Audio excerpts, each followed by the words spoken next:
시작합니다. 안녕하세요. 저는 1학년 7반 4번 양심제보인 김도현입니다.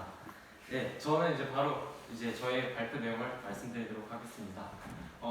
제문포 고등학교는 1954년에 길령희 선생님께서 학식은 사회의 등불이고 양심은 민족의 소금이라는 신념과 함께 학교를 세우셨습니다.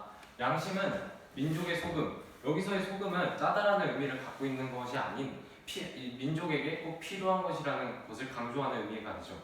그래서 즉 양심은 민족이 반드시 가져야 할 필요한 것임을 의미하고 그 양심이 무엇인지를 저희는 알아보도록 하겠습니다. 양심이라는 무엇일까요? 저희 눈에도 보이지 않고 그래서 저는 사전적인 의미를 먼저 찾아봤는데요. 양심이란 자기의 행위에 대하여 옳고 그름과 선과 악의 판단을 내리는 도덕적인 의식을 말합니다. 좀 더 쉽게 이야기하자면은 인간의 기본적 규범 및 도덕적인 자세로 판단을 내려서 착한 결정인지 즉 말하는 선한 결정, 악한 결정 이 둘을 하는 거라고 생각이 듭니다. 착한 결정, 나쁜 결정 누구나 모두 착한 결정을 하고 싶어하는 욕구가 강할 듯합니다. 하지만 그것이 그리 말처럼 쉬워 보이는 건 아닌 것 같습니다.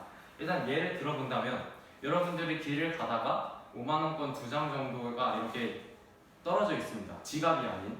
그러면은 주인을 몰라서 찾아주기도 정말 애매하고 죽는다고 해도 아무도 보는 사람이 없기 때문에 양심의 가책을 느낄까요? 그리고 훔친 게 아닌 단순히 떨어진 돈을 주운 거라는 생각에 여러분은 고민할 시간을 가질 수 있습니다.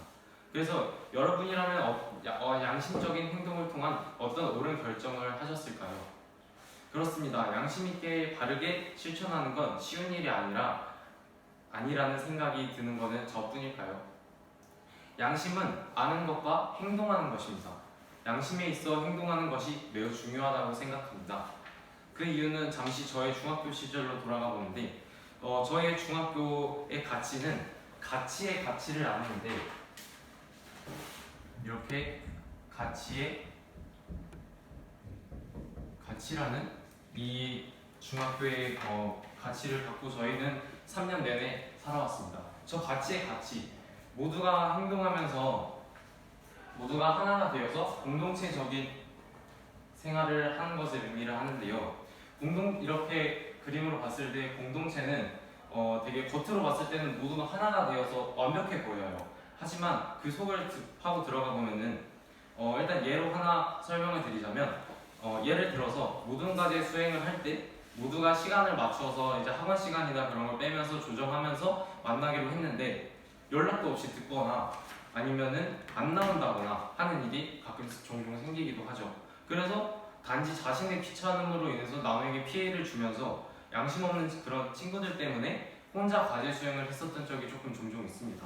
그래서 가치의 가치로 공동체가 주는 이것의 의미가 주는 것은 분명히 있습니다. 저의 부족함과 친구의 부족함을 서로 이렇게 채워가면서 서로 다르지만 함께하는 걸 저는 3년 동안 배웠습니다. 하지만 무엇인지 모를 아쉬움이 저에게 남아있었어요. 항상 더 나은 공동체를 만들기 위해서는 어떤 것이 필요한가라는 항상 의문점이 저에게는 생겼죠. 그래서 저는 제문포 고등학교에 입학했을 때 이를 해결해 주는 것이 양심 실천이라고 생각을 했습니다. 그래서 그때 양심 실천의 중요성의 메시지에 이거다 싶었습니다라는 생각이 딱 떠올랐죠. 개인이 양심을 지키며 스스로 바른 성장 속에서 이루어진 사회 공동체, 즉 도덕적인 성장을 통해서 자신이 만들어진다면 훨씬 바람직하고 단단한 가치를 가진 공동체, 즉 좋은 사회를 만들 수 있을 거라고 생각합니다. 양심 실천은 개인이 실행해야 하는 행실입니다. 그래서 양심을 지키는 것은 자신의 양심과의 하나의 약속이라는 거죠. 그래서 이런 양심 실천 교육은 당연히 학생들에게 중요합니다. 세상에 나아갈 준비된 어른이 될 학생들에게 필요한 교육이고 습관화되어야 하는 것이라고 생각합니다. 그래서 이와 같은 양심 실천 교육이 학생들에게 중요시 된다면 사회가 바르고 훨씬 더 잘 잡혀있는 그런 사회 구조를 만들어줄 수 있을 거라고 생각을 합니다. 그래서 양심 실천의 중요성을 알았으니 저는 양심 실천을 노력해 보려고 합니다. 일단은 첫 번째로 무감독 시험제인데요. 무감독 시험제는 길령희 선생님께서 우리 학교의 대표적인 양심 실천 제도인 무감독 시험제를 세우셨습니다. 저는 이부터 일단 먼저 성실히 실천할 것입니다. 무감독 시험제는 시험 시간 때 감독 교사 없이 학생들끼리만 모아서 이제 시험을 보는 그런 형태의 시험 제도인데요.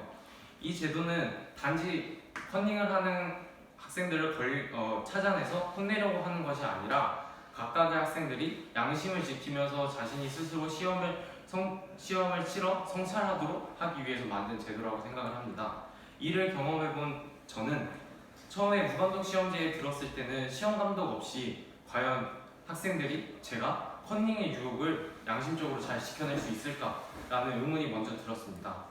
하지만 말로 들은 무감독 시험제와 제가 직접 해본 무감독 시험제는 달랐습니다.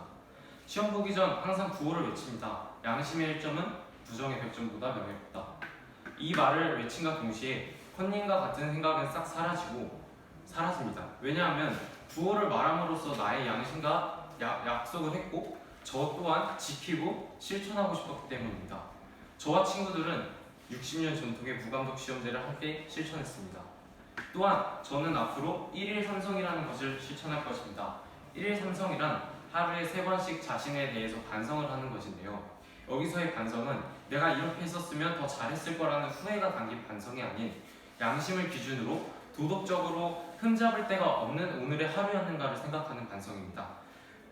그래서 저는 이 두 가지를 실천하면서 양심을 실천하는 학생이 될 것이고 이 글을 작성하면서 양심의 중요성을 한 번 더 깨닫는 계기가 되었고 저는 훌륭한 양심을 지닌 자랑스러운 재고인으로서의 역할을 앞으로 충실히 해낼 것입니다. 양심을 얻는 것은 판단의 힘을 얻는 것입니다. 양심의 1점은 부정의 100점보다 훨씬 더 명예롭습니다. 감사합니다.